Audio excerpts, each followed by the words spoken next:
Film dimulai dengan menampilkan sebuah hotel di mana seorang wanita tua mengenakan gaun pengantin tergeletak dan sepertinya dalam kondisi sekarat. Sembari memegang sebuah buku berwarna merah, menjelang akhir ia teringat kembali akan hari-hari bahagia pernikahan dan mendatangi hotel tersebut bersama sang suami. Tapi bagaimanakah bisa sampai seperti ini? Dan ya, apa yang sebenarnya terjadi? Selamat datang dan selamat berjumpa kembali bersama saya Teguh Gusto. Bagaimanapun kabar dan dimanapun kalian berada, jangan sampai ambisi membuat kalian lupa bersyukur akan apa yang dimiliki saat ini. Seperti biasa, saya akan bercerita tentang sebuah film yang mana kali ini berjudul El Incidente atau bahasa akamsinya Kejadian. Sebuah film yang rilis pada tahun 2014, disutradarai oleh Isaac Esban serta dibintangi oleh para aktor yang tentunya tidak perlu ditanyakan karena saya belum kenalan. Baik, daripada kelamaan, mari kopinya disiapkan dan mari cerita kita lanjutkan. Di tempat lain, ditampilkan seorang pria bernama Carlos yang kembali ke apartemen dan menemukan adiknya Oliver dalam keadaan gelisah bin cemas. Carlos mencoba menenangkan, namun belum sempat Oliver menjelaskan, seorang detektif bernama Marco tiba-tiba muncul. Dengan panik, Carlos menegaskan bahwa mereka tidak melakukan kesalahan apapun. Sayangnya, itu percuma karena Marco sudah mendapatkan pengakuan Oliver atas suatu kejahatan. Sementara Oliver terus meminta maaf dan memohon ampun, Carlos meminta surat penangkapan yang ternyata tidak dimiliki Marco. Namun meskipun demikian, sang detektif tetap bersikeras ingin menyeret dua bersaudara itu, bahkan menodongkan senjata yang mana memaksa Carlos untuk melawan.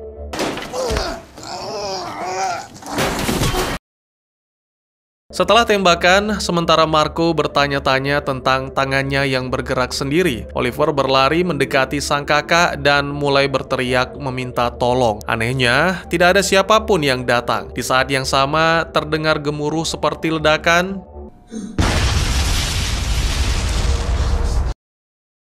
Lagi-lagi, anehnya sama sekali tidak terdengar suara teriakan atau alarm peringatan. Luka Carlos ternyata cukup parah sehingga mengeluarkan banyak darah yang membuat Oliver segera menutupinya. Merasa marah, Oliver pun menghampiri Marco dengan niat balas dendam. Namun belum sempat melakukan, Marco segera mendorong dan memaksa Oliver untuk diam. Marco juga menolak membawa Carlos ke rumah sakit karena jika hanya merawat luka, di kantor polisi pun juga ada tim medis.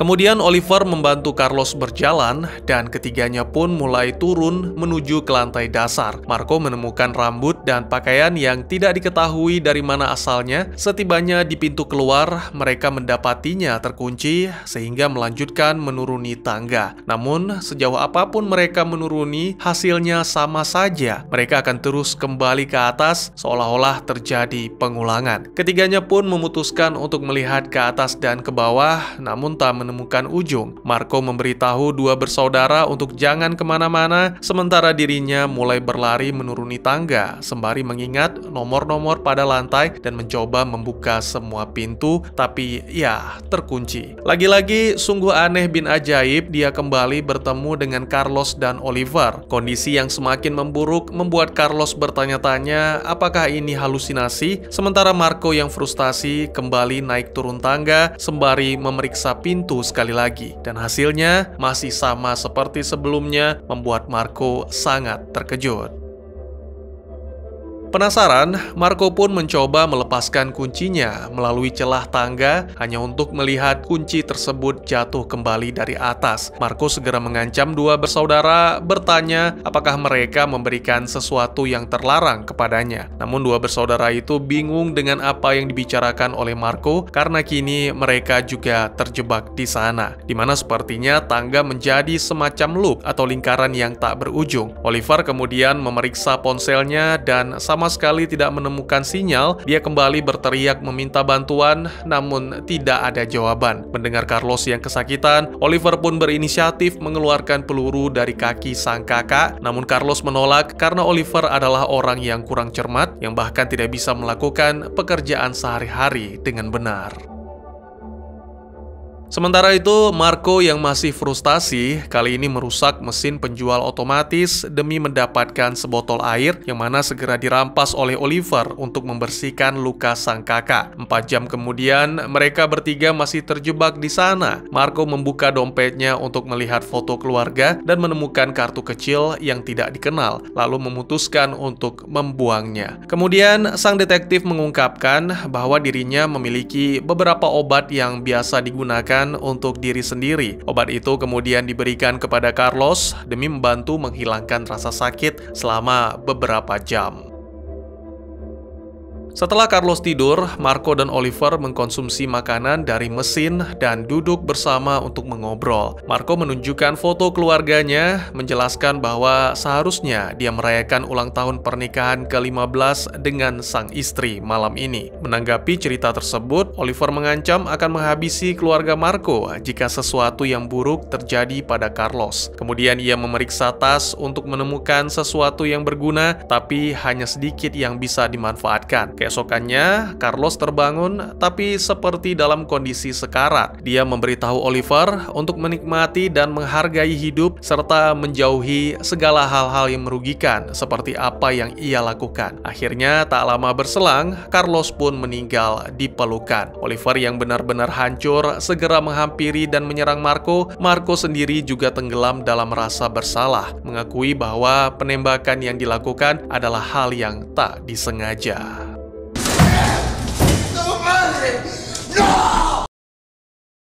Adegan kemudian berpindah ke sebuah rumah yang indah di pedesaan, di mana menampilkan Daniel sedang membantu adiknya Camila belajar trik sulap menggunakan kartu, sementara ayah tiri mereka, Roberto, menyaksikan dengan penuh takjub. Sang ibu, Sandra, datang mengingatkan untuk menyelesaikan pengepakan, karena mereka akan melakukan perjalanan mengunjungi ayah kandung Daniel dan Camila. Daniel membawa hamster dan setumpuk kartu mainan, serta inhaler untuk Camila sesuai dengan apa yang diperintahkan Sandra. Sebelum berangkat, mereka menerima telepon dari ayah kandung Daniel, di mana Sandra dengan nada marah meyakinkan bahwa Roberto tidak mengkonsumsi minuman surga dalam 5 tahun terakhir dan sangat baik dalam mengemudi. Tak lama kemudian, keluarga itu pun berangkat, dan selama dalam perjalanan, Roberto menemukan rambut yang segera ia buang lewat jendela. Beberapa waktu kemudian, keluarga itu singgah di sebuah pom bensin. Roberto memberi Camila seteguk jus, padahal Camila tidak boleh mengkonsumsi gula karena alergi. Kemudian gadis itu pun menyusul sang ibu ke toilet setelah menitipkan inhalernya ke Roberto, berharap disimpan dengan aman. Segera Sandra mengetahui apa yang terjadi dan memarahi Roberto, menyebutnya sebagai laki-laki ceroboh. Tak lama kemudian, mereka pun melanjutkan perjalanan. Sayangnya, apa yang dikhawatirkan sejak tadi pun terjadi. Ya, Camila mulai mengalami serangan asma. Sandra dan Roberto pun langsung memeriksa gadis itu, dan saat Roberto bergegas memberikan inhaler, "Lo rompiste, Roberto. Saca el de." Yang lebih sialnya lagi adalah Daniel mengaku lupa membawa inhaler cadangan. Sehingga mau tidak mau, Sandra memutuskan mereka akan kembali ke rumah untuk mengambilnya. Sesaat setelah masuk ke dalam mobil, tiba-tiba saja terdengar gemuruh.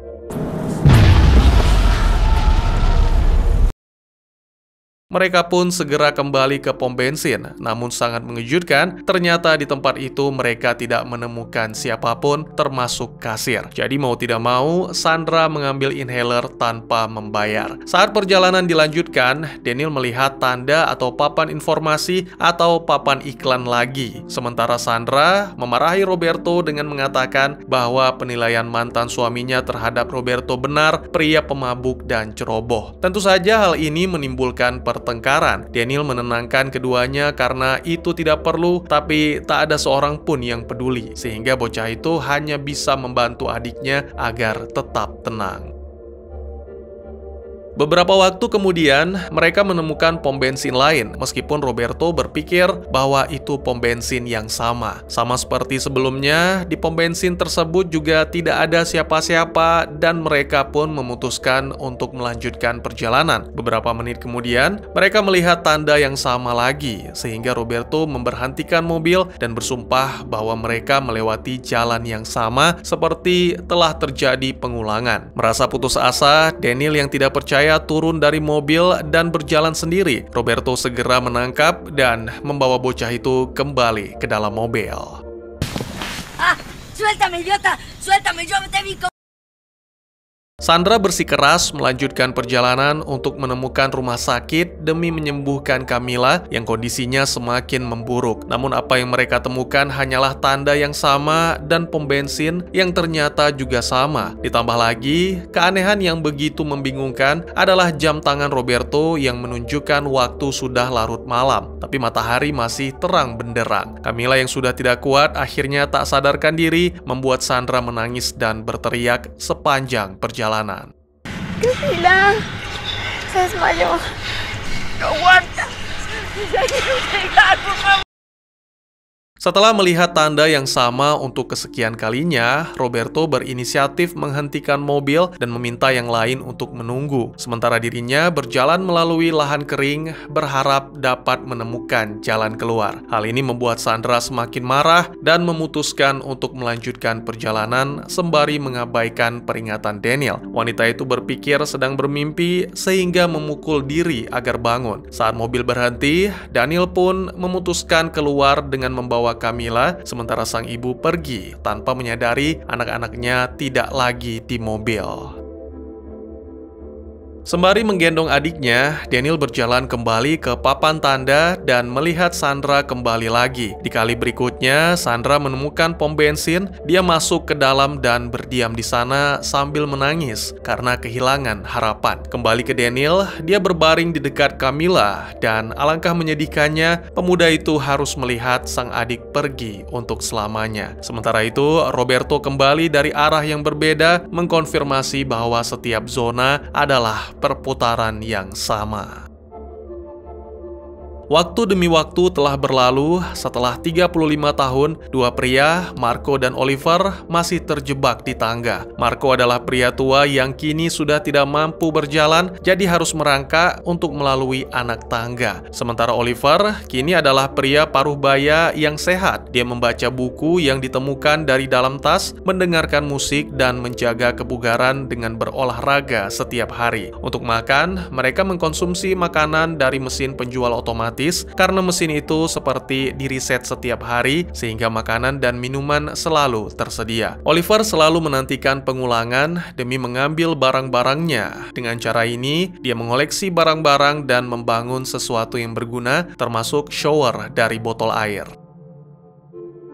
Gunting kuku dari tas membantunya untuk mencukur rambut serta kumis. Sementara kehidupan Marco tidak seteratur itu, bahkan untuk beberapa hal seperti buang air, dia selalu dibantu oleh Oliver. Jelas terlihat bahwa keduanya sudah mulai menunjukkan kehilangan akal sehat. Oliver berdoa dan menyembah kerangka Carlos setiap kali tas diriset, dan kadang dia juga mengajak Marco untuk berdoa bersama sembari menutup wajah dengan kantong kertas dan mengucapkan kata-kata yang tidak jelas.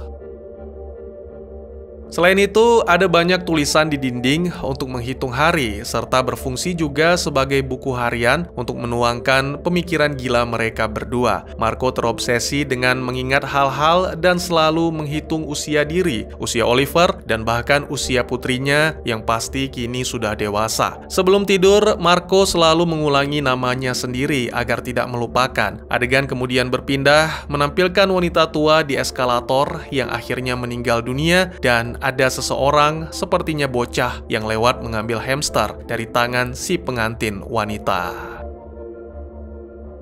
Lalu ditampilkan di jalan tak berujung, yang mana 35 tahun juga telah berlalu bagi keluarga itu. Mereka mendapatkan makanan dari minimarket pom bensin, yang mana setiap harinya terisi kembali atau teriset. Roberto kini telah menjadi pria tua yang hidup seperti hewan, hanya makan dan menyalurkan nafsu di mobil yang diparkir di dekat tanda jalan. Tentunya Sandra juga sudah tua, namun sepertinya trauma membuatnya hanya diam dan bahkan tidak merespon apapun. Sementara itu, Daniel yang kini sudah dewasa tinggal di lahan dan terpisah dari orang tuanya. Satu-satunya teman baginya adalah hamster kesayangan. Dengan menggunakan barang-barang dari pom bensin, Daniel membangun tenda yang layak, yang mana dilengkapi dengan alat-alat seadanya untuk bertahan hidup. Dia juga menyimpan semua karya yang digambar sendiri selama bertahun-tahun. Setiap kali terjadi pengulangan atau riset, Daniel menemukan inhaler yang masih berfungsi namun tidak berguna. Jadi dia melemparnya ke tempat yang sama sampai akhirnya kini telah menumpuk. Daniel mencoba menjaga diri agar tetap sibuk sembari mendengarkan Walkman-nya. Dia berjalan-jalan, makan siang sembari menikmati alam dan bermain kartu.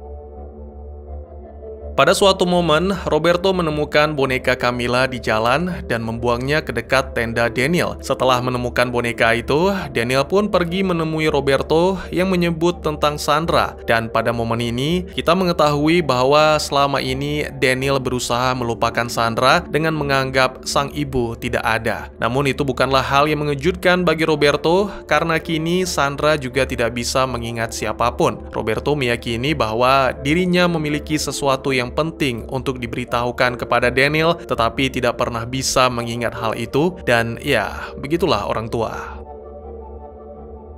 Kembali ke tangga darurat, tiba-tiba Marco terbangun dan mulai berteriak. Oliver yang mendengar hal itu bergegas mendekati, dan di saat yang sama ia mendengar suatu nasihat. Marco mengatakan bahwa dirinya tidak ingat apa yang harus dikatakan, yang mana menandakan bahwa akhir dari Marco sudah dekat. Tidak lama kemudian, pria itu mengungkapkan bahwa dia sebenarnya adalah Daniel, dan bahwa tidak ada satupun yang nyata, karena ini adalah versi alternatif dari kehidupan mereka. Dialah yang memicu pengulangan ketika menghabisi Carlos.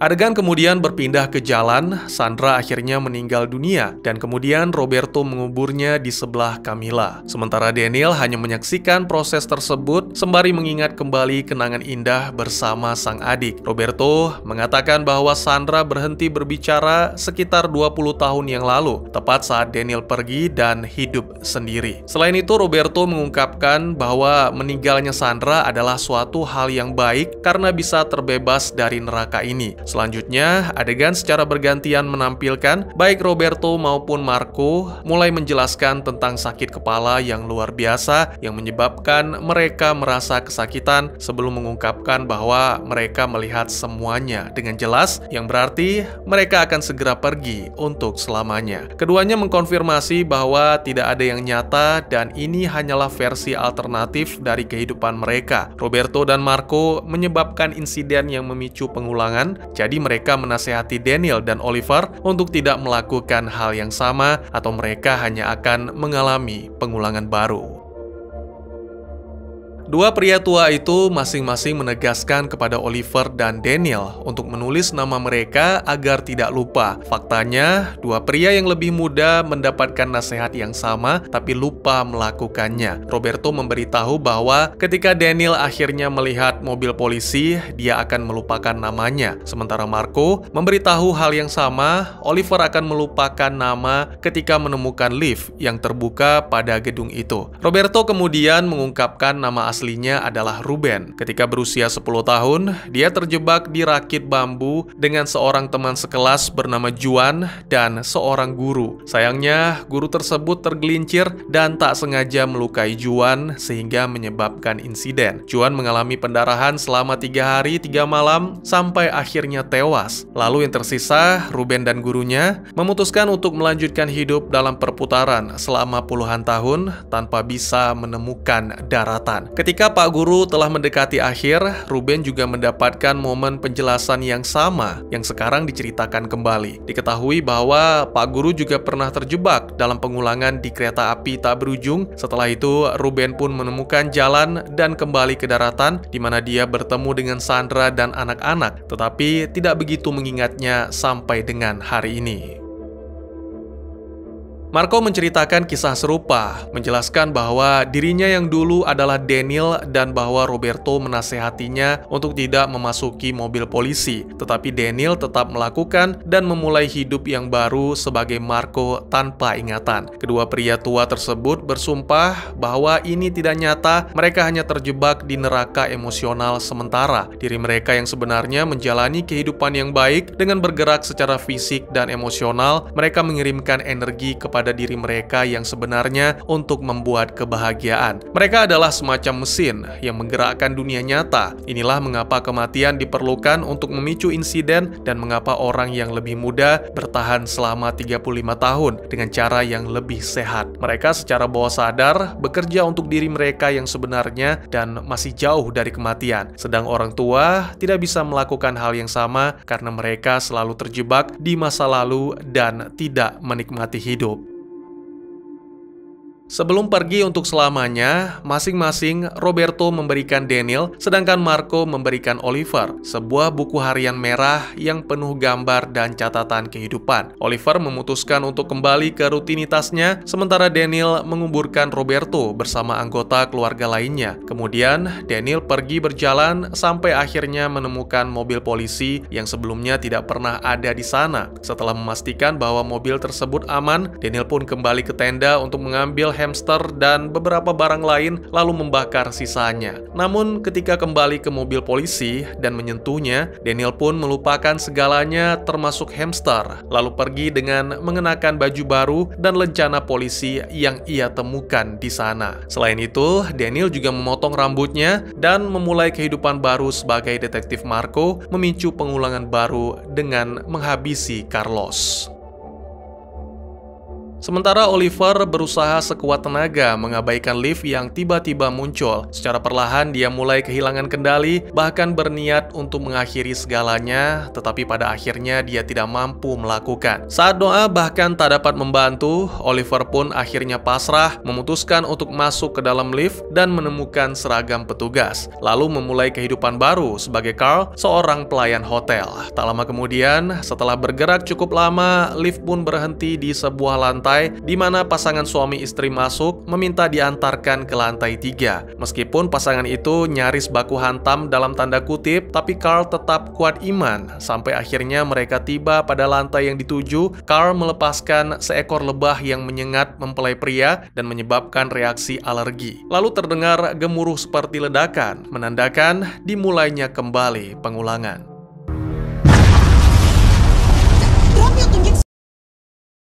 Apakah pengulangan tersebut akan berakhir dan tamat?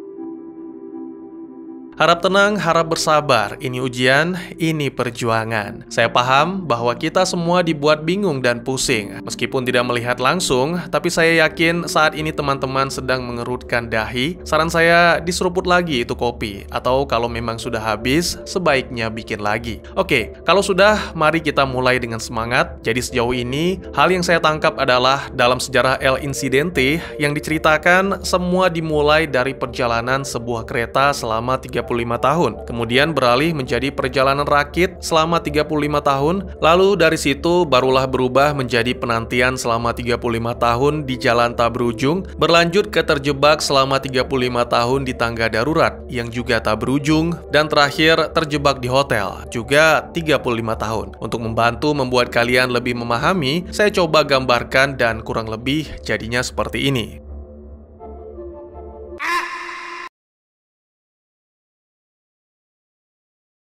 Pada intinya, meskipun selamat, tapi Pak Guru, Ruben, Daniel, dan Oliver sama sekali tidak mengingat apapun, termasuk nama mereka, sampai akhirnya menjelang kematian. Mereka akan mengatakan hal yang sama seperti orang yang mengatakan sebelumnya, seperti Oliver yang kini menjadi Carl dan berprofesi sebagai petugas lift. Dia sama sekali tidak mengingat apapun selain kehidupan dan keterampilan yang dimiliki saat ini. Nah, ketika Carl melepaskan seekor lebah, saya yakin dia juga tidak menyadarinya. Seperti apa yang dialami Daniel atau Marco yang melepaskan tembakan, dan juga Roberto yang tidak sengaja menjatuhkan inhaler, dan juga tentunya Pak Guru yang kepleset. Mempelai pria memiliki alergi dan pastinya akan segera tewas. Ini menegaskan bahwa Carl dan mempelai wanita akan menghabiskan 35 tahun bertanya-tanya bagaimana mereka bisa terjebak kegilaan yang terus berlanjut ini. Dan Carl tidak akan menyadari bahwa ia sebenarnya Oliver sampai dengan menjelang kematian. Ada beberapa pelajaran yang bisa kita ambil dari pesan-pesan orang yang dalam keadaan sekarat. Pesan yang pertama, saya tidak pernah menikmati satu bagian pun dari hidup. Saya selalu menantikan bagian berikutnya dan berharap lebih menyenangkan. Ini adalah pelajaran penting bagi kita semua, bahwa di setiap momen kita harus bersyukur atas apa yang kita miliki. Meskipun tidak sempurna, tapi hidup itu berharga. Di kemudian hari, Anda pasti akan merindukan momen-momen yang tidak Anda hargai. Secara pribadi, saya sangat jarang keluar rumah, atau biasanya sering dikatai anak rumahan atau anak mami, dan terkadang merasa jenuh karena terus bersama keluarga. Tapi pada akhirnya saya menyadari dan tetap bersyukur, karena bagi saya, keluarga adalah berkah yang tak ternilai harganya. Ya, meski terkadang pusing juga dengan masalah-masalah yang ada, tapi bisa bersama keluarga adalah suatu kesempatan yang luar biasa, dan saya tidak boleh menganggap remeh momen ini.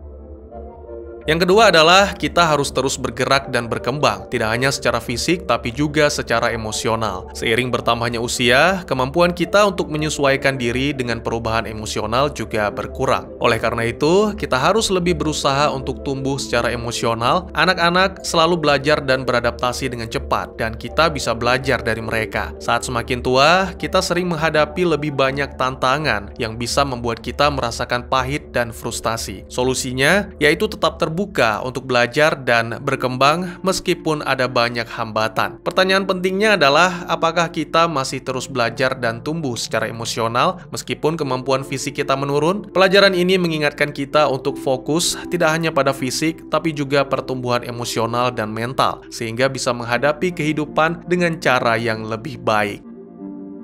Jadi ini film ngapain bang? Tentang apa? Saya tidak bisa menjelaskan dengan pasti, tapi ada beberapa teori. Mungkin saja El Incidente ini adalah semacam lubang waktu. Kemungkinan film ini hanyalah cerita khayalan tentang dunia yang dihantui oleh lubang waktu. Kita melihat orang miskin berjuang untuk keluar dari lubang tersebut, tapi kemudian terjebak di lubang waktu berikutnya. Ini hanyalah cerita sedih tentang bagaimana mereka yang terjebak di ujung jalan waktu, tapi tak berujung. Gimana coba tuh?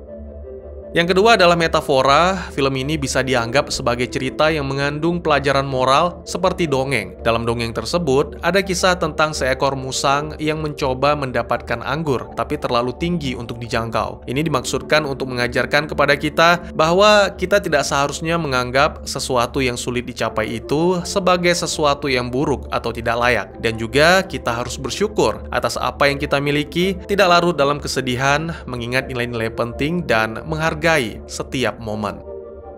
Lalu yang ketiga, El Incidente adalah multiverse. Teori ini sebenarnya sangat mendukung. Ada beberapa momen di mana karakter-karakter dalam film menyatakan bahwa mereka telah menjalani seluruh kehidupan palsu. Marco adalah contoh yang paling jelas, bahwa cerita-cerita dan apa yang digambar pada dinding adalah tentang kehidupan yang bohong alias tidak ada. Dan kita menyaksikan sebagian kemungkinan-kemungkinan alternatif dari kehidupan mereka. Kita melihat bagaimana Marco menemukan wanita yang dijadikan istri, bergabung di kepolisian, memiliki anak, dan seterusnya. Sebuah multiverse yang benar-benar berbeda dari kemungkinan-kemungkinan lainnya. Dalam film ini, ada konsep tragedi yang terjadi pada semua orang. Tragedi adalah kejadian buruk yang bisa menimpa siapa saja, misalnya kehilangan orang tua, anak, kekasih, atau mungkin kehilangan pekerjaan. Itu adalah tragedi yang terjadi di sekitar kita. Sekarang pertanyaannya adalah bagaimana kita akan merespon tragedi ini? Apakah kita bisa belajar, tumbuh dan menjadi lebih kuat, menjadi lebih fleksibel, dan berubah menjadi lebih baik? Atau apakah kita akan menjadi marah, sedih, dan terpuruk? Dalam film ini, setiap karakter menghadapi momen penting di mana mereka harus membuat pilihan dalam hidup setelah melarikan diri dari kegilaan selama 35 tahun. Mereka harus memutuskan apakah akan mengingat siapa mereka sebenarnya dan menolak menjadi pembenci seperti yang ditentukan oleh situasi mereka. Contohnya Daniel memiliki pilihan untuk tidak masuk ke mobil polisi. Dia bisa saja memilih untuk menghindari dengan cara yang lebih baik untuk melanjutkan hidup, namun memilih jalan yang lebih mudah dan cepat, yang berarti dia tidak mencoba untuk mengingat dan memperbaiki hidupnya. Yang lebih menyedihkan lagi adalah hampir semua karakter dalam film ini memilih jalan yang mudah. Mereka memilih jalan yang penuh penyesalan, kebencian, dan sikap merendahkan. Yang membingungkan saya adalah si pengantin wanita. Jika dia menjadi orang yang selamat dari pengulangan hotel, mengapa dia tidak berganti identitas? Bukankah seharusnya dia mendapatkan identitas baru yang tentunya bukan sebagai pengantin lagi? Lalu bagaimana dengan buku catatan merah? Jika bocah yang mengambil hamster adalah orang yang selamat dari pengulangan, bukankah seharusnya dia juga membawa buku merah? Ada dua kemungkinan yang terlintas di pikiran saya. Yang pertama adalah adegan penyerahan buku tidak diperlihatkan. Lalu kemungkinan yang kedua, si wanita berusaha menghentikan kutukan pengulangan dengan tidak menjelaskan apapun ke si bocah dan memaksanya untuk tetap tinggal di sana sampai ajal menjemput. Bagaimana menurut kalian? Mungkin segitu saja teman-teman, terima kasih buat yang sudah menyaksikan. Silahkan memberikan komentar, bertanya, ataupun merequest kira-kira film apa yang menarik untuk dibahas. Bisa lewat kolom komentar, atau buat yang malu-malu bisa via DM ke Instagram saya di @tekugusto. Insya Allah pasti akan dibaca. Mari kita jadikan kolom komentar sebagai sarana penambah wawasan dan menciptakan jalinan persaudaraan, bukan malah menjadikannya sebagai tempat pembulian sehingga menciptakan permusuhan. Jangan lupa untuk dukung terus channel ini dengan cara share, like, dan subscribe, karena dukungan dari kalian sangat berharga bagi saya demi perkembangan channel ini. Saya Gusto, sampai jumpa di video selanjutnya. Tetap semangat, tetap bersyukur setiap hari. Dadah!